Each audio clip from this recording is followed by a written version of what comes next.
Namaste. Welcome, beautiful souls. Welcome back to Top Tarot Miners. And it was just yesterday that I completed this series, and wow, what a journey it has been. I started in much earlier, in early 2024, and went through my tarot library. And in the library that is just behind me, there are probably about just over 200 tarot decks. I do have others, and some of them I did go and grab for this event. But it started with going through all the decks, looking at them for top tarot trumps, which was a series started by Musings by Masha. And as I was going through each and every one of my decks, I realized that I needed to also do a top tarot minor series. And so I began reviewing all of the decks and looking for the best, and also starting to think about what that meant, and what a top tarot minor or a top tarot trump might be. And I did had a discussion with a few other YouTube creators not too long ago on Masha's channel, as we had concluded that series as well. And it really was kind of a very personal connection to the card, based heavily on artwork. And I think a familiarity with decks certainly does make a difference, but I think a favorite card really draws us in, and there is an emotional response to the card. It's almost like we land in the card. Yeah. So I had some surprises, and other decks were not such a surprise. And so now what I'm going to do for you is go through and share with you the decks that had the most court cards, that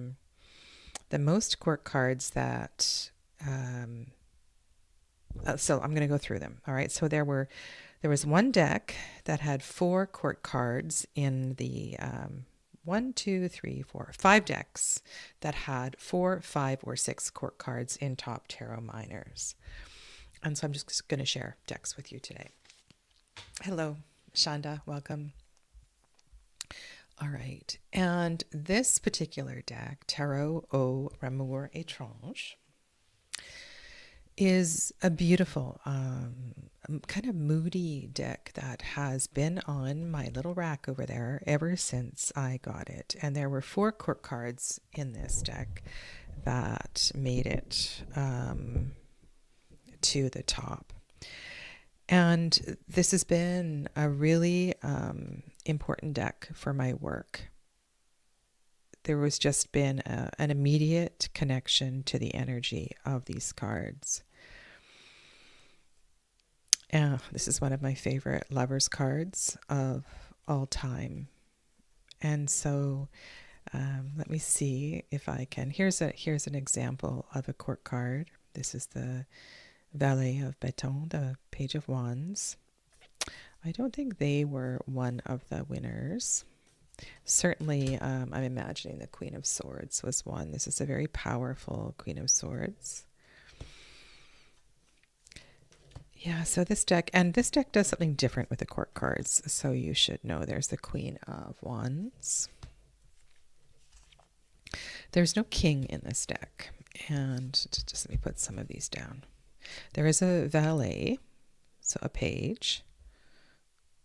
And there is, I'm sure she was in there. This is the Queen of Cups. Absolutely stunning card. So the Queen is there. That's the same. And then for the knights, we have a Cavalier. And instead of a king, there is a Déesse. So a goddess of the suit. There's the Valet of Cups. Just amazing. So here's an example. This is the Déesse of Swords. And so this deck does do it a little differently. It is a strongly feminine deck, and it's a very lunar deck. So really amazing. So this had 4 court cards in the final, and then we had 3 decks that had 5 court cards, and they are some of these, no surprise. Here is one.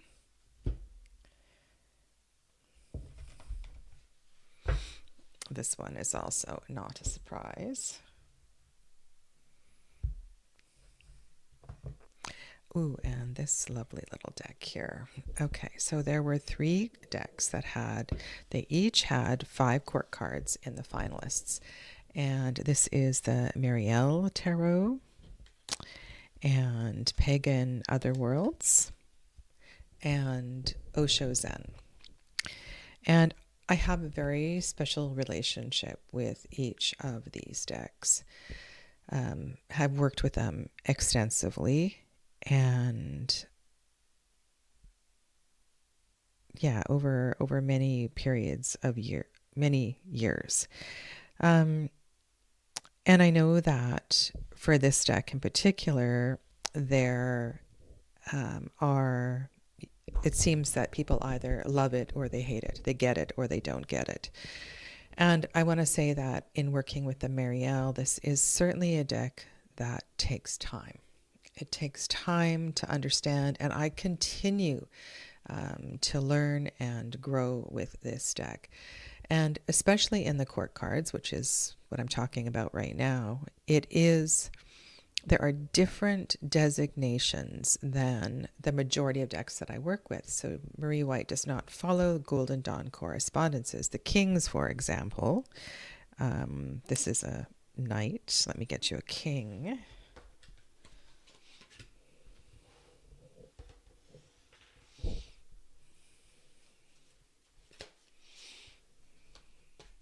There's a knight.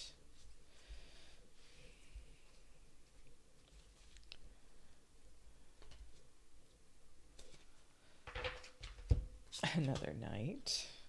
There's a page. And a queen. Ooh, this page is lovely.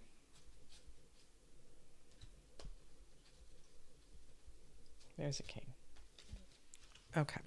So in this deck, the kings have an association with the element of earth and this idea of Malkut and kingdom. And it works really well in this deck. And I've done a lot of videos on this deck. And one of the cards I haven't done a video on that has been requested a couple of times is the King of Pentacles, which is kind of a controversial card. It's a little bit hard to understand. It is triggering for a lot of people. But the kings in this deck represent the manifest world, earth, completion. And that therefore puts the pages with the element of fire, which may be a really difficult thing to wrap your head around. So the elemental correspondences in this deck are a little bit different. Knights are air and queens are water. Also, there are seasonal differences, and you don't need to work necessarily with these layers. But when the astrological correspondences change and elemental correspondences change, it can be really confusing. However, despite all of that, there is so much depth in this deck, and it has quite literally rocked my world. So this one had 5 court cards, as well as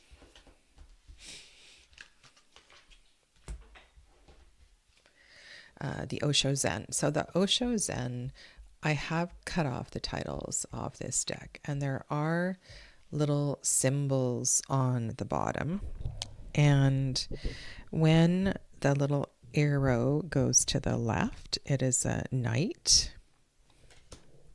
That's the Knight of Rainbows, or the Knight of Pentacles. And when it is in a cup shape, that should be obvious, it's a queen.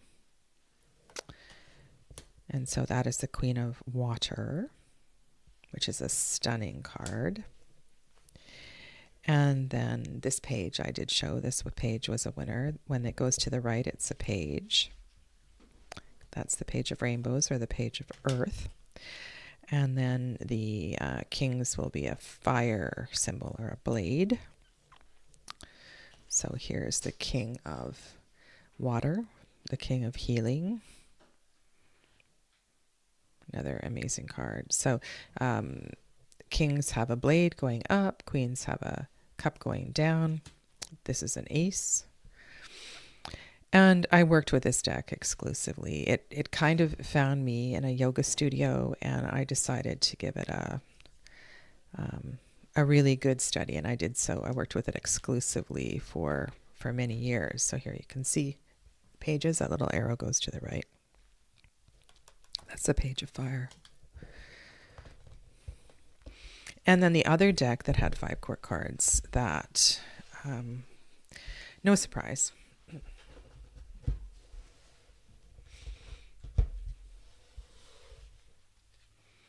is Pagan Otherworlds. King of Pentacles. I did show this card, as I did the Queen of Pentacles. And the detail in the court cards in this deck is absolutely stunning. It's like I forget the process. I don't know if it's oil painting, but it almost looks like there's some watercolor as well too. And the court cards really do have an amazing energy to them. You can work with the facings of them. There's the Knight of Wands. They're absolutely gorgeous. They really are. Here's the Queen of Wands in all her glory. And the fabrics. Oh my goodness. I mean, to draw fabric like that, I'm a sucker for cards with amazing fabric on the humans.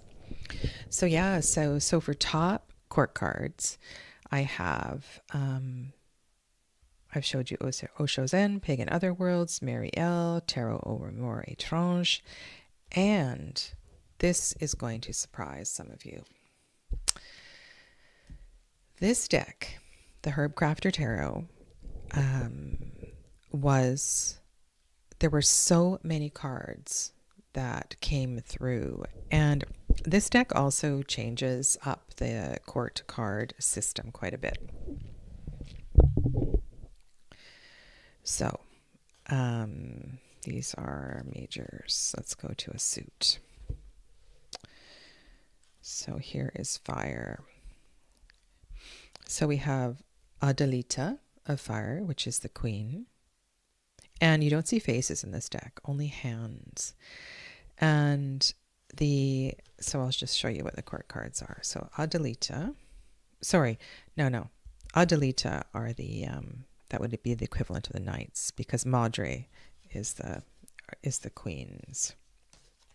This is the curandera of fire, so the master of the suit, the one who is most knowledgeable in working with the element. And the hija of water, so this is the page, and these are absolutely delightful cards. And you can see that, oh my goodness. Sorry about that card stuck to the table. Look at the hands, the age of the hands, it says so much. And you know, when I look at hands and how they are used in this deck, and I think about the energy of hands and heart, it's really something. There's a curandera of water. I also did a deep dive of this deck on my channel, and this is another deck that is so very, there's your Knight of Water, Adelita of Water, and here's your Madre of Water. So it goes hija, madre, no, hija, and if I'm saying that right, hija, or iya, of water, and Adelita, and then Madre, and then Curandera. I learned so much from this deck. And when I first got it, I thought, this is a great deck to have out in the spring and the summer, to learn about the plants and how to use the plants. But it is so much more than that. There is a checkerboard system, if you will. So there are correspondences with the numbers and correspondences with the suits. And so you can draw up a grid of deeper understanding. This deck does a beautiful job of connecting the 3s, the 6s, and the 9s. And so all of the 3s build a connection. And the majors in this deck are also amazing, amazing. And so this deck was the big winner for court cards. And that probably is really surprising because there are no people, no faces here. No faces, no facings. And it has to do with how the element is used. And you're going to have to go back and watch the videos to understand and just listen to me talk about the magic, really, of this deck and of these cards. So those are the court cards, and it's kind of the results there. And there were, so if I had a top 15 decks altogether, there were 5 decks that had 6 cards in top tarot minors. And there are 5 decks that had 6 cards in top tarot minors.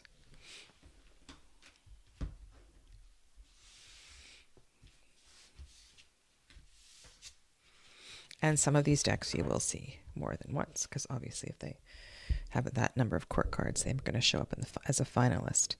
So the 5 decks that had 6 cards are, again, Osho Zen. So 5 of them were court cards, so that means only 1 card was the other. And Druidcraft Tarot. This is probably an old favorite with a lot of tarot readers, and it is somewhat based on the Waite-Smith deck. It also has aspects of the craft.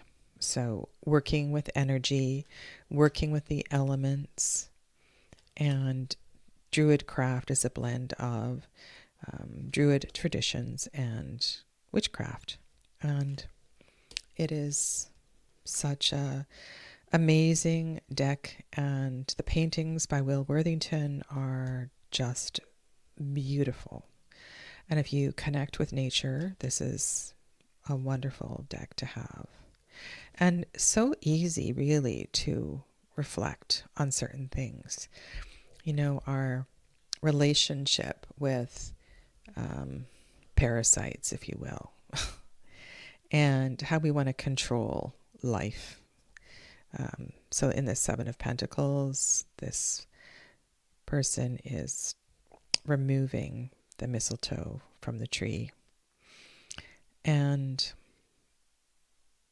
of course, the guide, this is one of the very best guidebooks, the large guidebook, as a general tarot guidebook. But it also teaches you about tradition. And at the same time, I find that in a lot of these cards, the art is so powerful that you can even go deeper and observe and feel your way into these cards. Powerfully so. And this deck uses Princess, Prince, Queen, King. Yeah. And for sure it is top tarot guidebook. And then Sorry, this is, what else do we have? Oh, yes. Okay. This deck also had 6 cards. This is Dust to Onyx. And honestly, I don't read with this deck. However, I use this deck for teaching. And this is Mama Coin, so Queen of Coins. There are some extraordinary cards in this deck that Courtney Alexander did so very, very well. This is one that I use for illustrative purposes all the time to give a different perspective on the 5 of Coins. And you can go to the Five of Pentacles episode to hear more about that. But I find that some of the cards in this deck, I need to use them to share another perspective.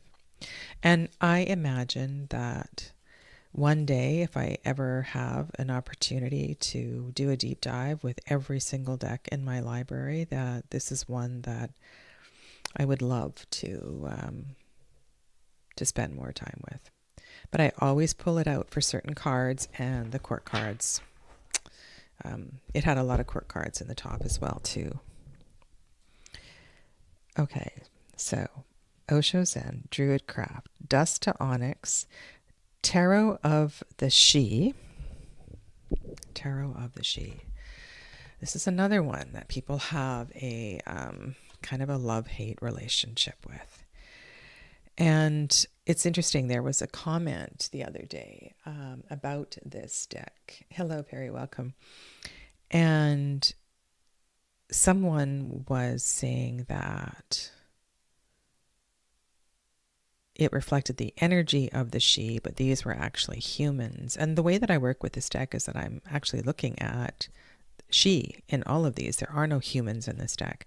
I've never considered that there were humans in this deck. So I found that an interesting perspective. But this deck is, if you would like to work with energy and the elements, is so powerful. So here is your Queen of Fire. All queens have the energy of water. So we can see the energy of water. We can also see how brilliant the energy of fire is within the body of this being. And it's just crazy. And it also produces, this is so cool, it produces what looks like air. And if you work with the elements, you know air plus, water and air moves toward air. Air being the element of nights. And it's amazing. I love this deck. I find if I have a client who is ready to do deep work, that I pull out this deck. You need to be fearless to work with this deck and say, I want to. I'm ready to cut to the chase. I'm ready to figure this out. No more dancing around the bush. And it has amazing key phrases. I often don't use them, but sometimes they can help. It's funny, I haven't been using it lately, but it's amazing. So yeah, and this Chariot card, I'm sure that when I did Top Tarot Trumps, this Chariot was most definitely featured. Okay, and then We Moon. So We Moon also had some court card winners. And many, well, I told you how many. 5? No, 6. 7. So all the decks I've just showed you recently had 7 cards in the finalists. And when I say that, what that means is I, for any given episode, I might have had 6 to 14 cards on the table. And then for most of them, except for 2, I pared it down to 5. So I picked 5 winners. And these numbers that I'm giving you are from the top 5 of those 56 videos. And this deck has some horizontal cards and some vertical cards, and also has a different court card system and a different astrological system than Golden Dawn base decks.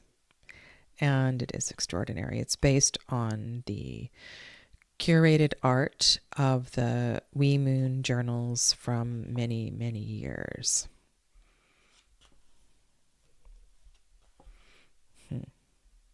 So this deck had 7 cards in the finals.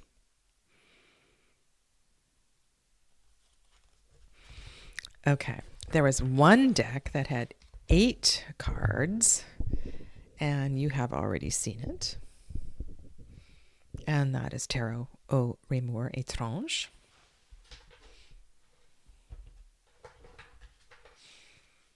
And I'm talking about minors, right? So that had 8 minors in the finals.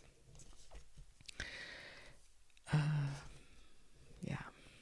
And like I said, this deck never goes very far away from my table. Yeah, I don't think it's left the rack since I've had it. My rack contains about 20 decks. And then I often have others stacked in front of it. And I rotate. I do rotate depending on the videos that I'm creating and so forth. So yeah, so this is Tarot. It's known in English as Tarot of the Strange Branches or Tarot of the Strange Antlers. And then from there, there's a kind of a jump. So 6 cards, 7 cards, 8 cards. And so in the number 3 position, the deck that had 11 minor arcana in Top Tarot Minors is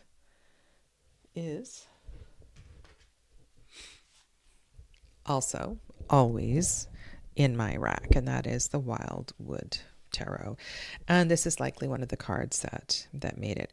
I say likely because I can't remember every video, but this is a very powerful 6 of fire. So yeah, so the Wildwood Tarot had 11 cards. That is a major. I've done lots of videos with this deck as well too. And you know what's really wonderful is that with some of the deep dive series that I did earlier, like years ago, look at this 6 of air, I have gone back and added videos to those series because there's some of these decks, there's never enough to say. There's always more to say about these cards and what I learn and what you ask. And what you ask prompts more videos. Of course, this made Top Tarot Majors as well too. Yeah, so that's the Wildwood Tarot. So the Wildwood Tarot was in 3rd position, and 2 decks tied for Top Tarot Minors. They both had 18 cards in the finals. And if you followed along in the series, you'll know what those decks are. One of them you have seen already. Actually, both of them you've seen already because they both also had, 5 or 6 court cards in them in the finals. So one is the Marielle and the other is the Herb Crafter. And honest to God, if I hadn't done the deep dive with the Herb Crafter and put so much energy into getting to know this deck, it probably would still be hiding in my tarot library, middle shelf, medium-sized boxes. And I'm so glad that I got to know this deck because it teaches me so much. And I have to say that, so I mentioned that the Druidcraft Tarot, the large guidebook that goes with this deck is excellent. It's so good that you can use it as a reference for other tarot decks. And that is primarily based on the way it is organized by number. And so if you want to learn more about the number 7, there's a page about the number 7, and then you read all the number 7 cards, and it does a really good job of weaving that all together. Well, both of these decks also do that. They work with the numbers. And so in the Marielle, in the Landscapes of the Abyss, which is the title of the guidebook that accompanies this deck, you go through the cards by number and get to know the energy of the number. And the number also corresponds to the major arcana. And there's always a connection, a meaningful connection, and a multitude of other layers.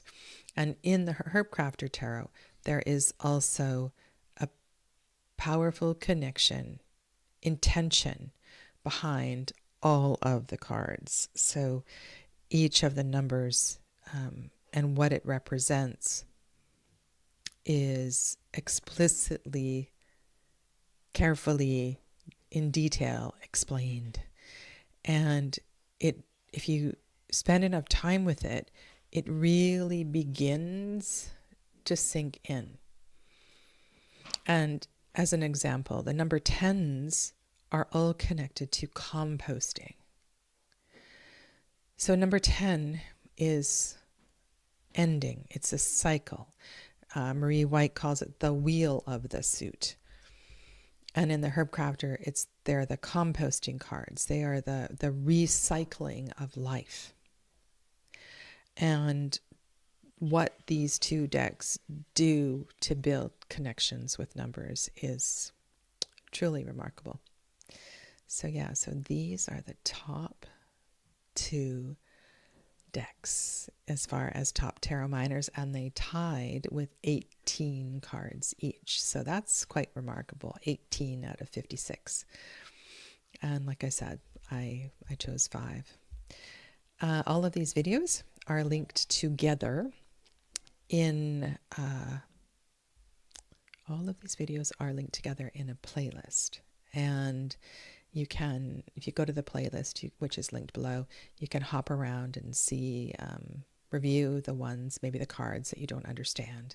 The series was not intended as you need to get this deck kind of series, but to learn more about what each of the cards means. And if this is too much to watch 56 videos, I have done a video on all 78 cards. It is about 3 hours long, and if you put all 78 cards into the search box, I'll get a link for you right now. Then it's kind of like Express. Can I share, copy? There we go. Yeah. And I know that is too much for a lot of people, but this one might, and I think with that one, I also use the Druidcraft Tarot, maybe the Druidcraft and the Wildwood Tarot. And there's a lot of little teaching nuggets in that video as well too. So for those of you that have been with me for this whole series of 56 cards, thank you so much for your comments, and come back anytime, ask questions. I'm here. I'm happy to support your tarot journey, and thank you all for being a part of my YouTube journey. Blessings. Have a lovely rest of your day. Namaste.